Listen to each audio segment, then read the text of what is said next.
রাতের গ্রামটা ছিল নিস্তব্ধ। আকাশে তারা টিম টিম করছিল। তাইফ জানালার পাশে বসে ভাবছিল, আহ, আজ যদি একটু জাদু ঘটত। ঠিক তখনই জানালার বাইরে একটা ছোট্ট আলো ভেসে উঠল। একটা জোনাকি, কিন্তু এই জোনাকিটা ছিল আলাদা।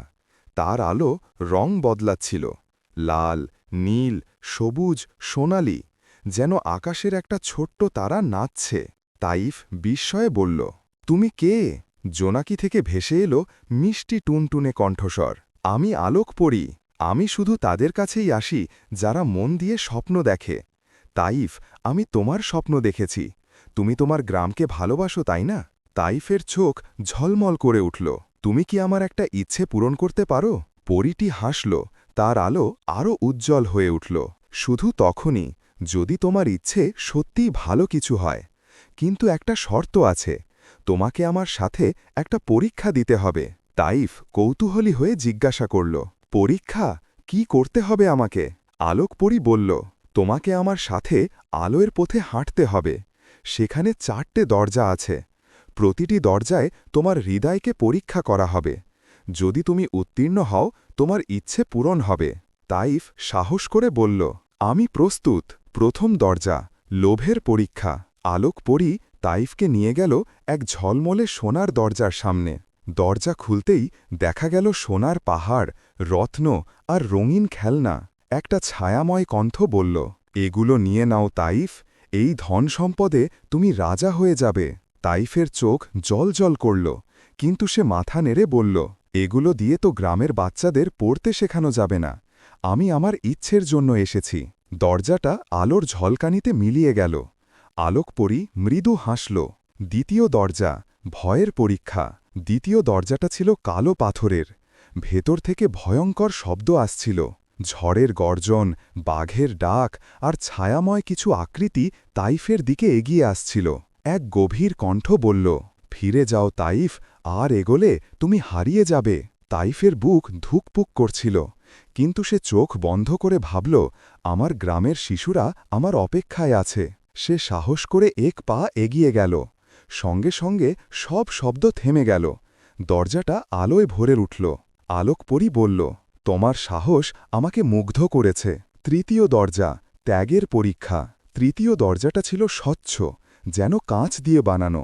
ভেতরে ছিল একটা ছোট্ট টেবিল, তার ওপর একটা পুরনো ছেঁড়া বই। বইটির পাশে কণ্ঠ ভেসে এলো, এই বইটা তোমার সবচেয়ে প্রিয় জিনিস তাইফ। তোমার বাবা তোমাকে ছোটবেলায় এটা দিয়েছিলেন। এটা আমাকে দাও, তাহলেই তুমি পরের দরজায় যেতে পারবে। তাইফের মন ভারী হয়ে গেল। বইটিতে বাবার হাতের লেখা, প্রতিটি পাতায় স্মৃতি ভরা। কিন্তু সে গ্রামের শিশুদের হাসির কথা ভাবল। চোখের জল মুছে বইটা এগিয়ে দিল। এটা আমার সবচেয়ে প্রিয়, কিন্তু আমার গ্রামের স্বপ্নটা আরও বড়। দরজাটা ঝলমল করে খুলে গেল। আলোকপরী নরম কণ্ঠে বলল, তোমার ত্যাগ সত্যিই সুন্দর। চতুর্থ দরজা, হৃদয়ের পরীক্ষা। শেষ দরজাটা ছিল সাদা, যেন মেঘ দিয়ে বানানো। ভেতরে ছিল একটা আয়না, আর তাতে তাইফের নিজের প্রতিবিম্ব। প্রতিবিম্বটি বলল, তাইফ, তুমি নিজের জন্য কিছু চাও না কেন?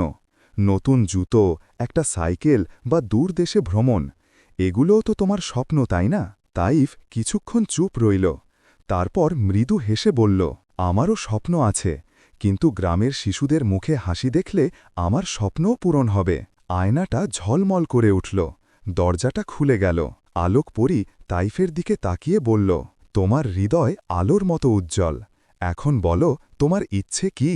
তাইফ বলল, আমি চাই আমার গ্রামের সব শিশুরা নতুন বই, খাতা আর একটা লাইব্রেরি পাক, যেখানে তারা স্বপ্ন দেখতে শিখবে। আলোকপরী হাসল আর বলল, তোমার ইচ্ছা শুধু তোমার গ্রামেই নয়, পৃথিবীর সর্বত্র আলো ছড়াবে। টুইস্ট। পরের দিন সকালে তাইফ ঘুম থেকে উঠে দেখল, শুধু বই খাতা নয়, স্কুলের আঙিনায় দাঁড়িয়ে আছে একদম নতুন উজ্জ্বল একটা লাইব্রেরি। দেয়ালে রঙিন ছবি, তাক ভর্তি বই, আর এক কোণে একটা টেলিস্কোপ। কিন্তু সবচেয়ে অবাক করা ব্যাপার, তাইফের সেই পুরনো বইটি লাইব্রেরির টেবিলের ওপর পড়ে আছে। পাশে একটা চিঠি, তাইফ, তুমি শুধু ইচ্ছে করনি, একটা স্বপ্নের বীজ বপন করেছ। এই লাইব্রেরি প্রতি বছর নতুন একটা গ্রামে যাবে, ছড়াবে আরও আলো। তোমার বইটা ফেরত দিচ্ছি, কারণ তুমি এক স্বপ্ন। তুমি এখন আলোর দূত, আলোক পরী। তাইফের চোখে একসাথে জল আর হাসি ফুটে উঠল।